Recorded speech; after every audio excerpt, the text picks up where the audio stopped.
Hello guys, welcome to another podcast from the builders club. आज हमारे साथ एक काफी अमेजिंग गेस्ट है।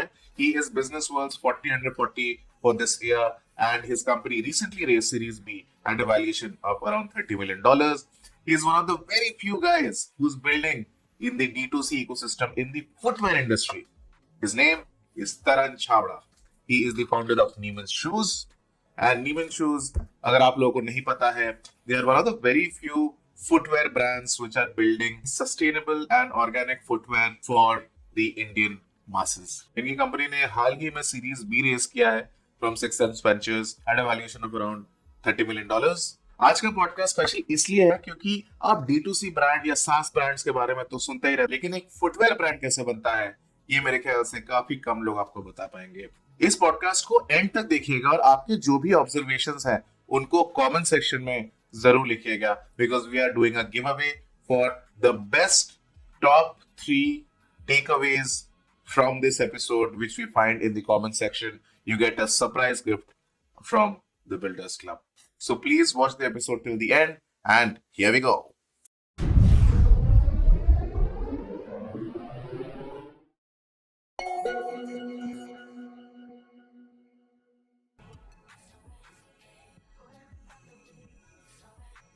Welcome, Taran. Welcome to the Builders Club.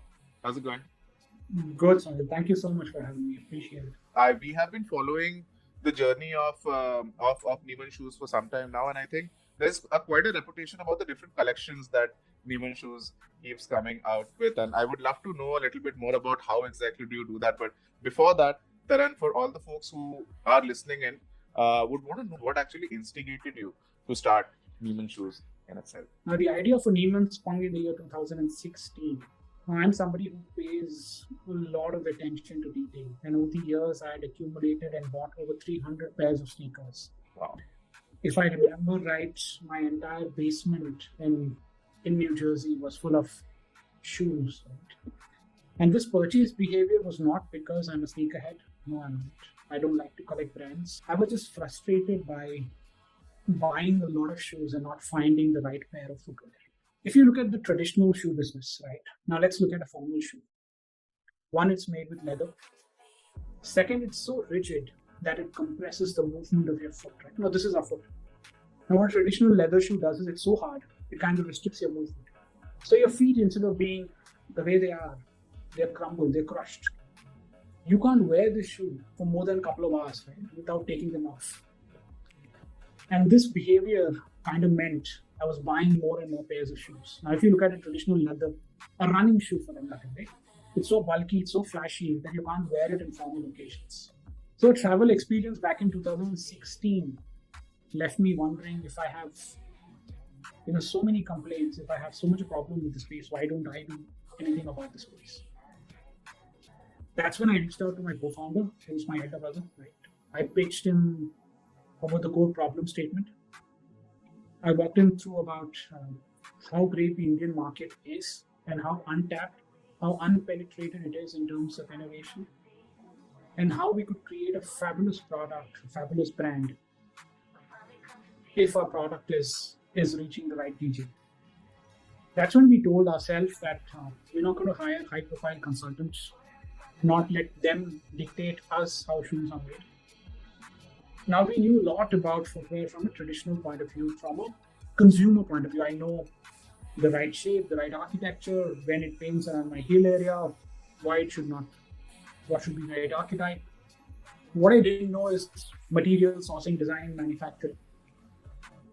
So I traveled to different footwear hubs around the world. I spent a lot of time in China, a lot of time in Hong Kong, in South Korea, Turkey, India. The time difference helped. I was still working in the US. That helped me pay for my travel, of course, bootstrap along the years. And I used to stay in the factory. And that's when I realized the entire manufacturing chain. And everything that goes into traditional shoe is made with synthetics, chemically sourced, artificially made, a lot of carbon dioxide emitted, a lot of water being used, cheaply sourced, massively produced, using a lot of animal skin, very, very bad for our skin. So I said, there's got to be a better way to do this, right? Why can't we leverage materials that are already available within the ecosystem and create exceptionally comfortable footwear? So that's where the idea started in 2016. Took us about 2 years to create the product, supply chain, materials, and we launched it on December 26th, 2018 to be precise. So we've been around 3.5 years. So, Taran, you spoke about. So one is, of course, having the vision, and then second is you never had any experience in manufacturing. You None. didn't have. I've never made a shoe in my life. I've never sold a product in my life. Wow. I've never built a consumer brand in my life. Never done marketing. Never spent money on selling any product till date before Neeman. Right? So everything came after the idea came into being. And your brother is your co-founder. That's right. So it's kind of a family business now, in a way. Also, family businesses aren't meant for scale, right? When we were looking at solving a problem, from day one, the question that we asked ourselves is this going to be a large enough business? Is this going to be a business that we could take IPO? Is this going to be a business that solves 100 crore people's problem statement? And the answer was yes. So you always had that vision in mind when you started off? You always... If I was leaving my job, if I was moving away from a life that I'd built for a decade, it had to be big enough. It had to be large enough. It had to be a business that I'll see running for the next several decades, right?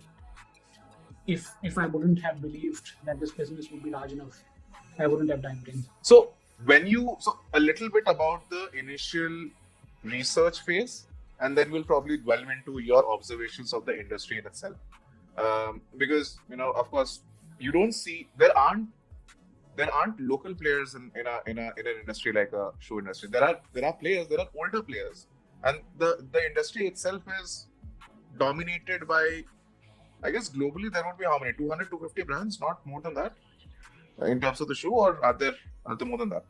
More than that, right? There's going to be several large brands. There's several mom and pop brands.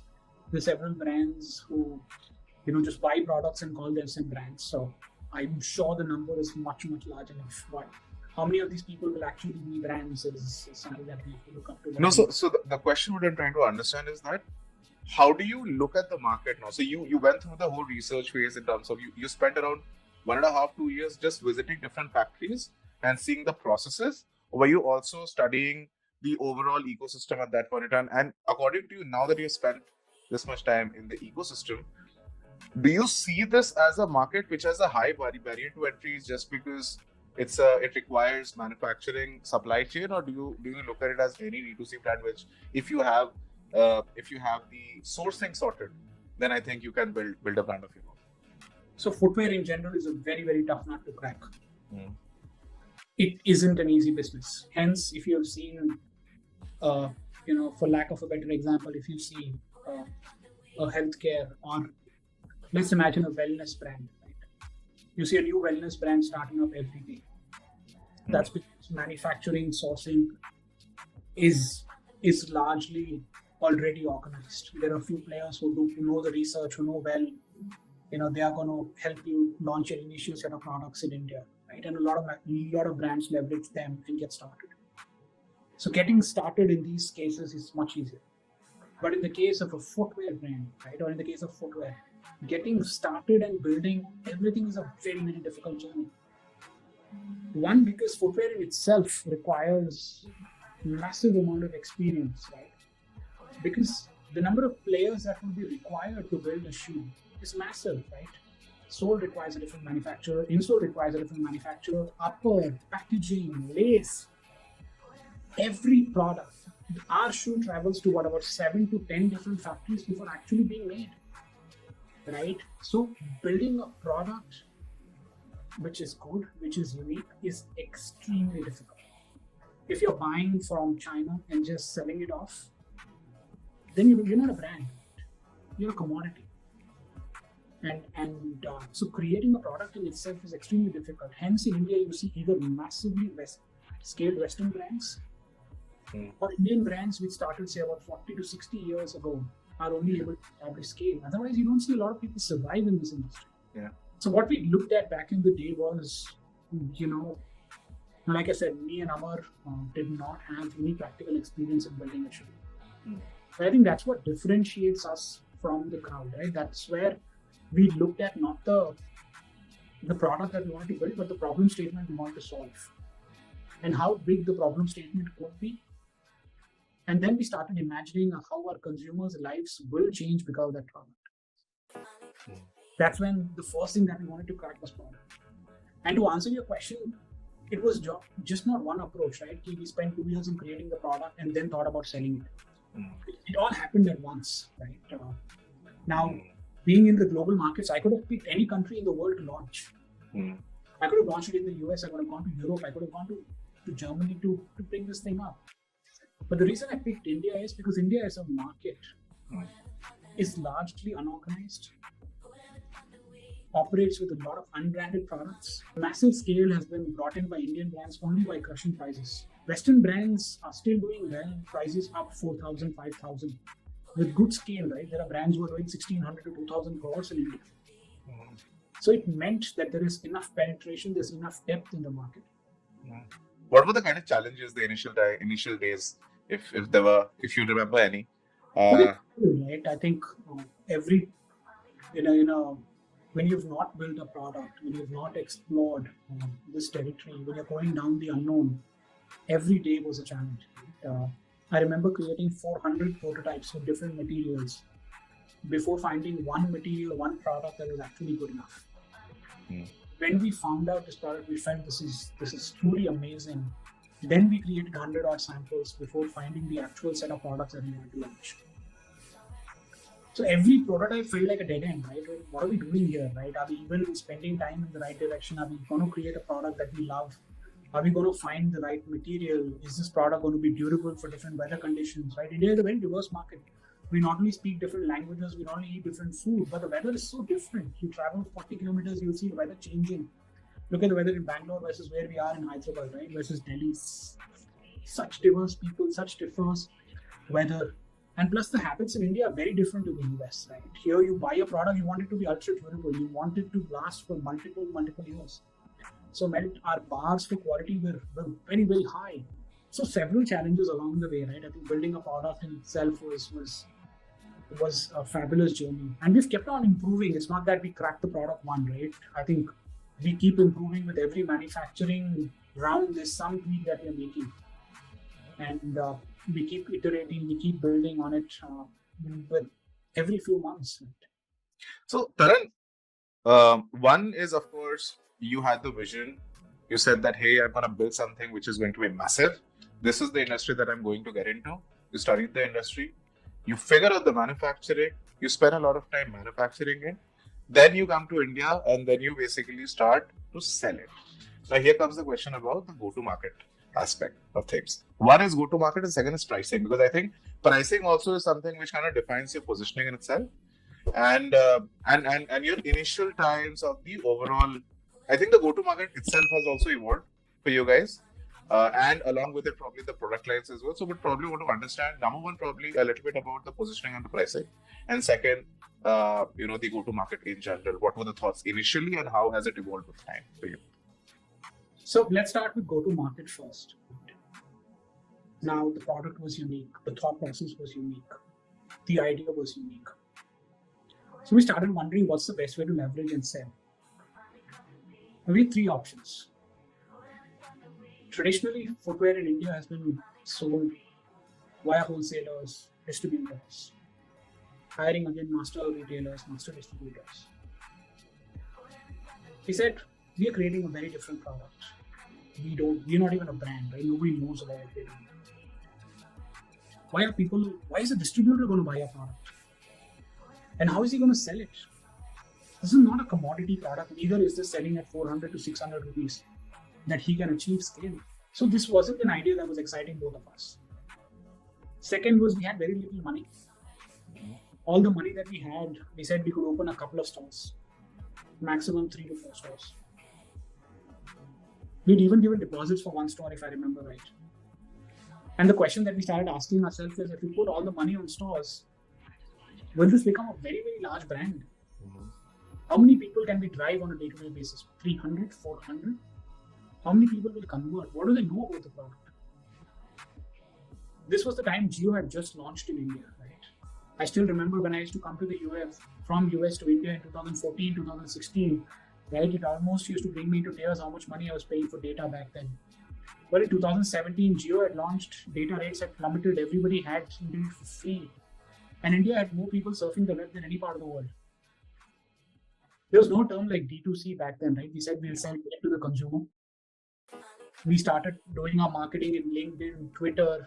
We did a very nice campaign on Twitter. Got a lot of bashing from several people are selling at these price points, right? The critics of the world. A lot of startup founders started buying us. We used Facebook, Instagram, any channel possible that allowed us to market, we started leveraging it. So the market strategy was very clear, right? Content first, why the product is different, why the product is better, why should people care about news, and that's the overall approach. The second was pricing. Right? Now we are bootstrapped. We had to make certain margins. We had launched a very, very premium product with a very luxurious feel, right? We priced it around 6,500, which is high. But we had to price it there to make enough margin so that we can reorder again. We knew we'll not be able to raise money without a PMF. We made only one pitch. We quickly realized that, this is in Silicon Valley. People are not going to give me money with fancy pitch decks. So we didn't bother talking to a lot of investors. We priced it at 6,500, started selling, started getting a lot of orders, started seeing repeats coming in within first 3-4 months. Then reduced the pricing by 20% to see how good it would out. Interesting. And started getting more orders. Right? Then we raised our first seed round. We brought the manufacturing to India, increased our margins, and reduced the pricing further. So the idea is to be competitive. The idea is to price ourselves with the brands that the consumers are most likely going to compare us with. Don't make the consumers pay a premium because they're choosing sustainability. That was in our head right from day one. Like I said, we're not building a niche brand. We're not building a brand that has a threshold or a ceiling. It has to be affordable by the larger part of India to make Neeman's into a larger entity.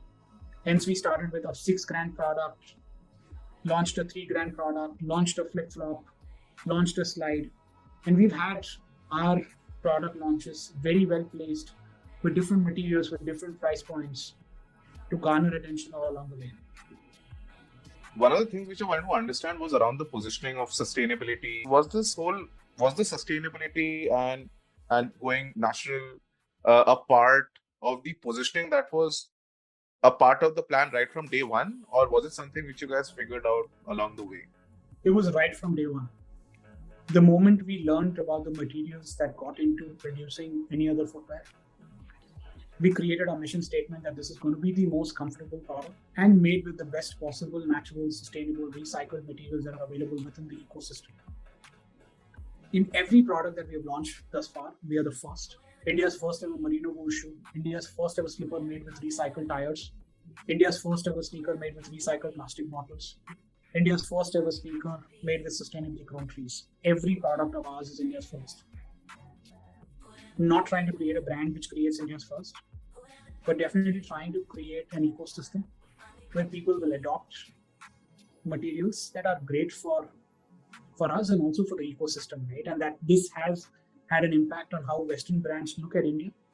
There have been several Western brands who have seen us scale massively within a very short period of time and looked at launching more sustainable products in India, which was not the case 3 years ago. Several legacy brands which never used to speak about sustainability suddenly started releasing sustainable products before going public saying, hey, we are now sustainable.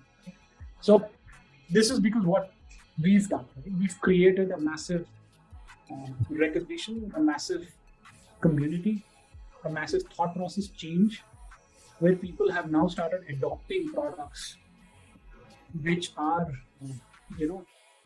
unmeaningful consumption.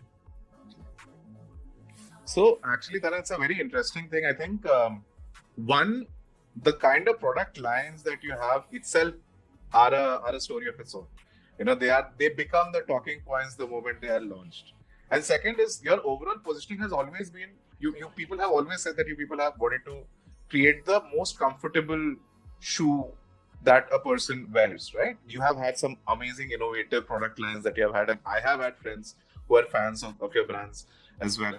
Um, what is so whenever these the kind of ideas that you're talking about, those are not run of the mill ideas, right? Those are ideas which would definitely have some kind of a spin, either from the marketing team. I mean, who comes up with these kind of ideas? Of course, there are ways of making comfortable shoes, but using these kind of materials, or what's the spin? I mean, how exactly do people figure out कि यार ये करते हैं इस बार? Right. So one is a problem statement. Even within products where we say we are going to be launching comfortable footwear, there is a core target audience that we are imagining within our minds, right? Along with design, along with the material that we're going to go after. Now, wool is a very luxurious material, has great fit, feels great in summer and in winter, but is restricted by the price point. It's an expensive material. Then we looked at cotton, which we already know is, we've been using it in apparel for what, generations. We said, how could we use organic cotton or recycled cotton and yet create a very, very comfortable shoe? So that emerged from what people were buying around, right? And what people were used to. Then we found plastic as a massive problem. Now, as a small brand, you can't stop the consumption of plastic. Neither can you stop the production of plastic. So we thought, what if we leverage this plastic?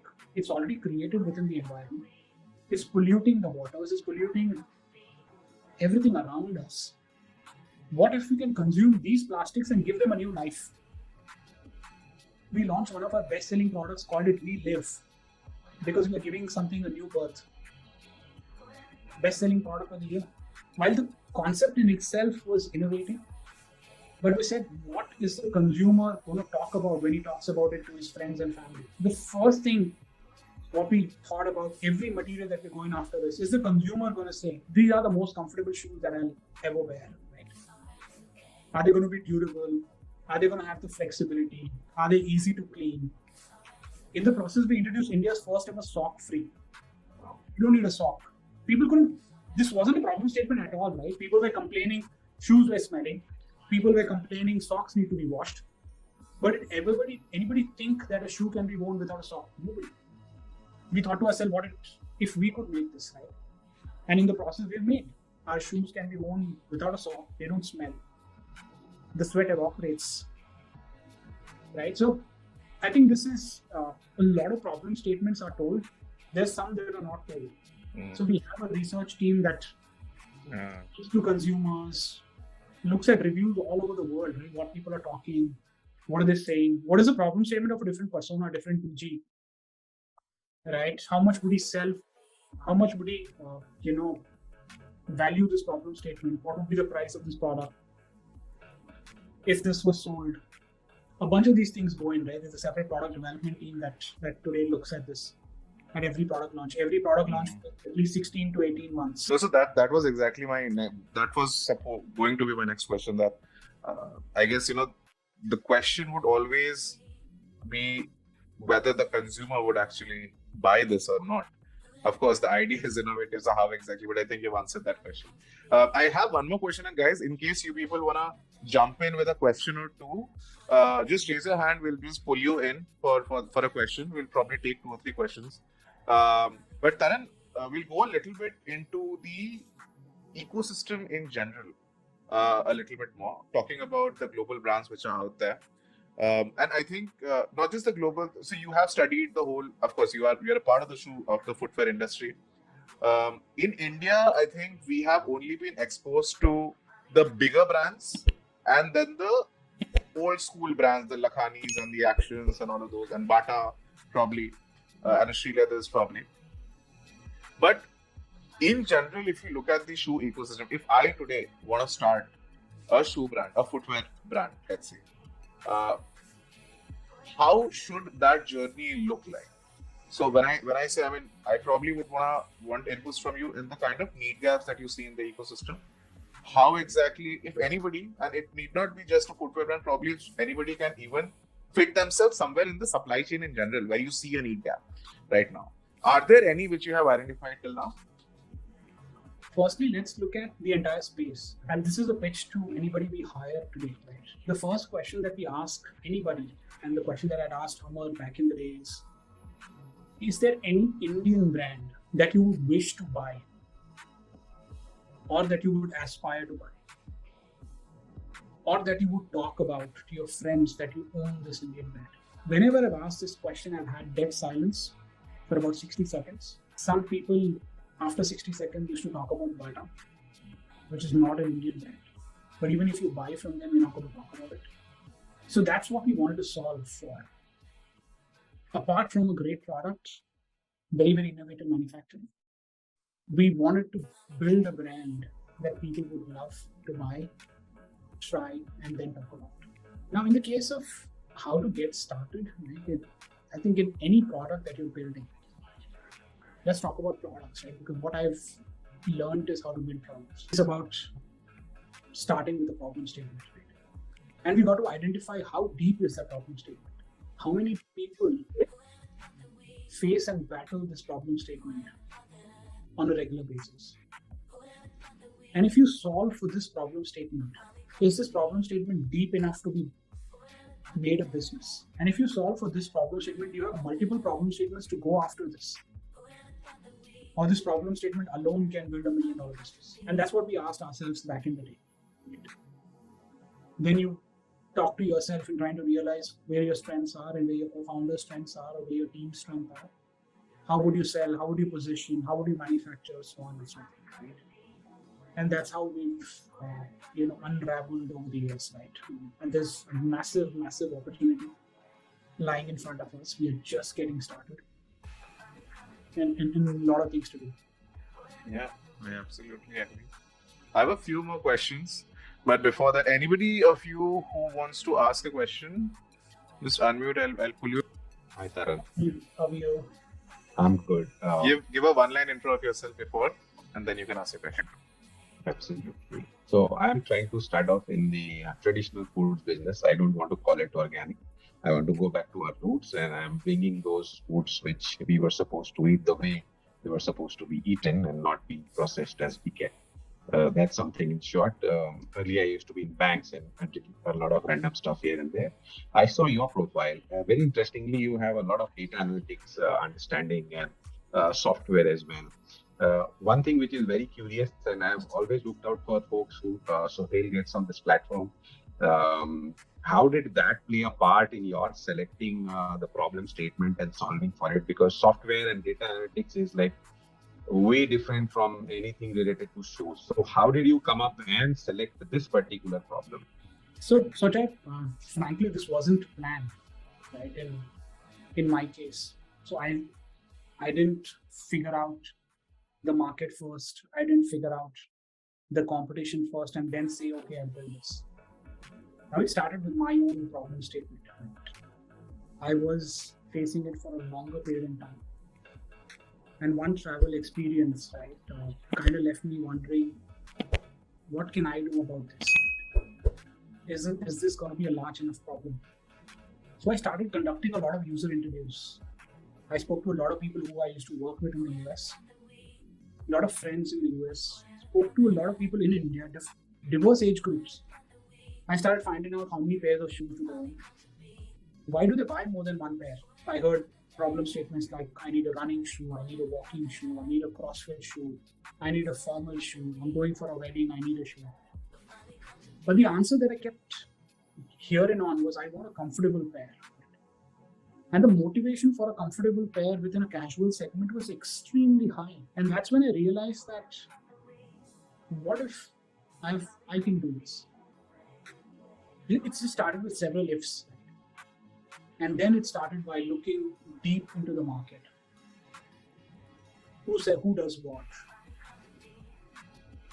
And India has been a fascinating story, right? Second largest manufacturing hub of the world, second largest footwear consumer in the world. But the revenue that's made from India is not a lot when you look at the global arena. So massive, massive opportunity on the table. And then one thing led to the other. Travel, exploration, materials. So frankly, nothing was planned, nothing was thought. When I figured all of this out, I said I got to quit my job at some point in time. I can't sail in 2 boats. I've not looked back since I've launched. The day I launched Neeman was the day I quit my job in the US. I hope that was something to Jay. Hopefully that answers your question. I think data analytics becomes second nature. The moment you start looking deep into the industry, you start calculating the numbers, whether this is actually big enough a market for me to get into. But hopefully, Jay, that kind of answers your question. A lot of founders are in a hurry. Okay, they have an idea. They uh, they don't spend enough time doing research, and even if they do and launch a product, they are in a hurry to make it succeed. Uh, what are your thoughts in the pace at which a founder should approach business? Let's just really the first thing that I'd like to answer is there's no playbook for entrepreneurship. Right? There's no playbook for product launch. There's no playbook for growing and building businesses, right? Now, what we've seen is every story is up for disruption. Who would have thought, 3 years ago, that a brand will start in the baby care space and evolve and become this large, now selling multiple brands, doing upwards of 1,000, 1,500 crores, like Mama Earth. It was not possible in any investor's playbook back in the day, but brilliant execution, great expansion, very well-led thought process has given it the scale it is. So today, I feel it's possible, but it completely depends upon the products you're launching, the area that you're going after, the consumers you're selling, right? And how you want to build your business. And this is the question that's very personal to a founder. But what I truly believe is brands are not built in years. Brands are built over decades. Brands are like kids. Imagine you can't give them, steroids and say, "Ab jaldi se bada ho ja." You can't do that, right?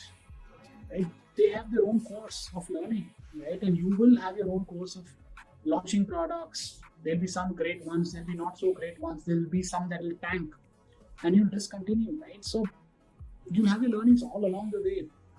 Raise as much VC money as possible, but you can't grow beyond a certain point, especially in the case of startups, right?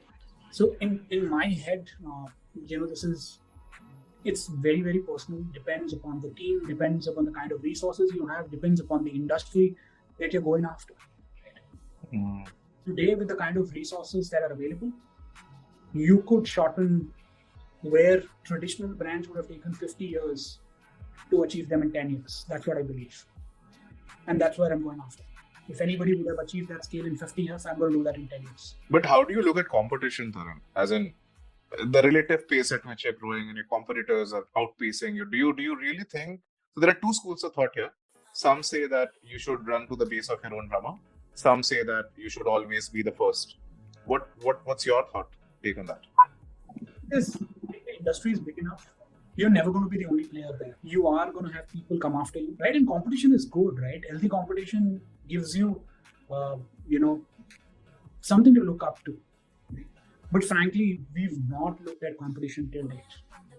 We've gone after an industry which was 75% unorganized in India. Western brands are doing upwards of 1,000, 1,500 crores, but massive scale in our space does take time. Cracking the right product is extremely important with the right distribution, with the right pricing is the need of the hour. Right? People don't buy shoes every day. This is not an FMCG category, right? So even if competition is there, right, you focus on what your strength is. Now look at Nike, Adidas. When Nike had started, Adidas was very, very well established back in the day. Today, Nike surpassed Adidas in a massive way. So anything is possible, right? You got to give it its due cost, spend that amount of time in the industry, build that community, build a great set of products, and then things will fall in place. But how was your overall experience? I just love it. I love talking about what we've done. You wake me up from sleep and talk about how we've been in debt and what we want to do. So it's what I love doing. So thank you so much for having me. I hope this helps, a lot of upcoming founders, helps in taking the right steps and then building something that's extremely large. There is one small thing which I wanted to take. You spoke a lot about brand. Brand. I wanted your take on brand versus business. There are people who are in it for the money, and there are people who want to build a brand. And many a times, people who are building a brand forget about the profitability aspect of things many a times, I'm just saying. So how do you kind of balance, and what's your take on the brand versus business aspect? So it's a very difficult question to answer in 2 minutes. Now, there's a couple of things to look at it, right? If you are just in it for building the business, then that's very short term. It's very transactional, right? It's not going to be motivating enough for people to keep coming back and back to buy from you multiple periods. But if you want to build an experience and you want to build a brand that people recognize, people talk about, people love, people keep coming back and back, it requires a certain amount of investment. It does take time. Now, there are two very different executional styles. Some people can build brands profitably from day one. Some people require massive amounts of money. So like I said, there's no right or wrong way of building and executing, right? There have been stories of people raising millions of dollars and then building brands, and people not raising any money and then go in IPO as well. So like I said, it depends on how, what, and how long you want to take to build a business. We'll probably have a longer chat on this here, because I think very interestingly you use the word experience, and that itself is a chapter of its own. How exactly, because when it comes to D2C brands, how exactly do you bring in that experience? But I think that's a chat for another day.